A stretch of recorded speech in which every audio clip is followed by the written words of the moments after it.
Vamos falar um pouco agora de um processo Seis Sigma. O que é um processo Seis Sigma? Seis Sigma está ligado à variação que um processo tem. Agora, antes de entender esse conceito, vamos entender a variação de qualquer processo no universo. Tem um postulado de Gauss que é conhecido como curva gaussiana, distribuição normal e vários outros nomes. Mas, de fato, o que é isso? Gauss, observando todos os processos da época dele, ele chegou à constatação que qualquer processo no universo varia mais ou menos 3 desvios padrões a partir da sua média, contanto que não haja causas especiais. Então, olha que interessante.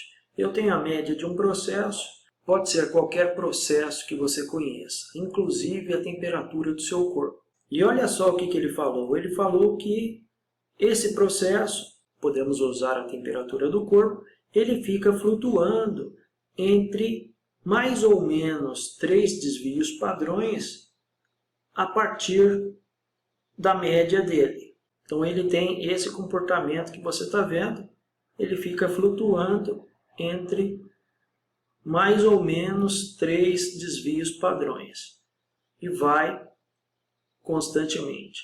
Quer ver um jeito de você ver isso funcionando? Tira sua temperatura a cada meia hora e vai guardando os dados e depois vê o comportamento dele, ou seja, qual é a variação que ele tem.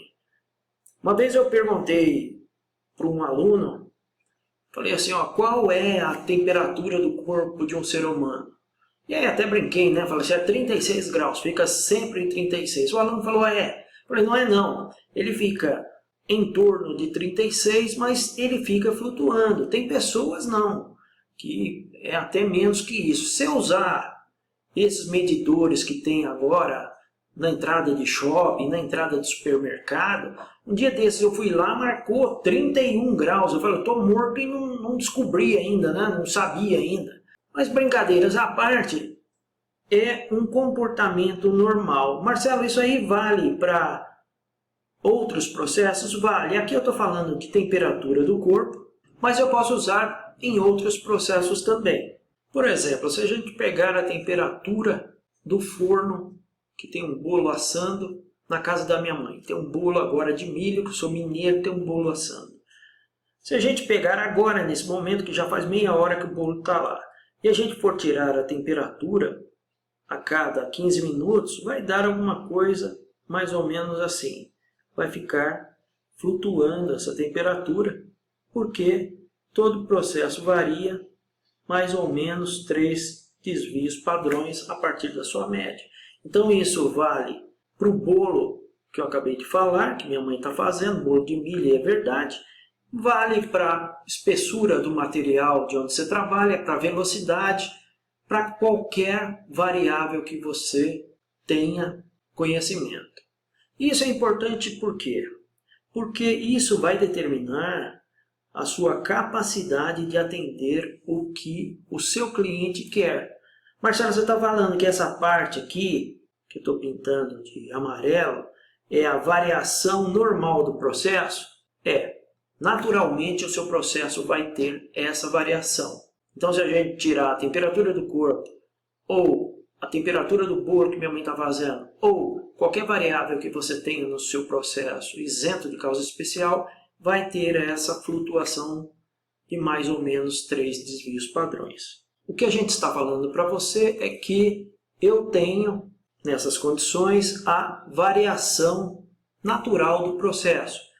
Eu tenho um limite superior do processo, a variação dele, eu tenho um limite inferior desse processo. Marcelo, aí está o cliente também? Não, o cliente entra agora. O cliente normalmente ele estipula quais são os limites que ele quer para um determinado material. Pode ser, por exemplo, largura. Imagina que eu tenho um cliente que ele pede que a nossa empresa fabrique portões. E a largura máxima que ele quer, que é essa aqui, são 85 centímetros. E a largura inferior que ele aceita é no máximo 80 centímetros. Essa é a variação que ele está pedindo, bem apertada, mas é o que ele quer receber. Será que o seu processo de fabricação de portão, ou o nosso processo, com essa variação que ele tem aqui, que a gente acabou de ver, consegue atender o que o cliente quer? Se a gente observar sem maiores detalhes, eu estou vendo que atende. Então eu estou com o processo aqui, essa é a variação natural do processo, sem causas especiais agindo. Ele vai ficar sambando a partir da média, nessa variação que a gente conversou. Onde o cliente quer como limite, ele também definiu, que são os valores de 85 e 80. Tudo bem, Marcelo, eu entendi tudo isso. Agora eu quero saber se o processo, ou melhor dizendo, um processo Six Sigma, como é que ele se comportaria com esse exemplo. Então vamos mostrar para você.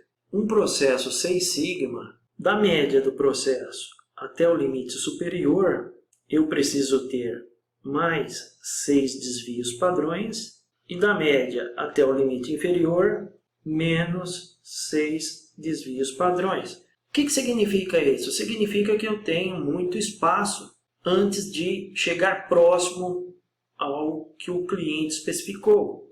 Se a gente transformar esse processo que vocês estão vendo aqui, com esse limite inferior e esse limite superior, imaginar que isso é um carro, e o que eu tenho aqui na especificação do cliente, essas barras vermelhas, é a garagem que eu tenho, ou seja, eu tenho todo esse espaço para entrar, o carro vai entrar com folga, não vou raspar na parede de jeito nenhum. Então esse é um processo Six Sigma.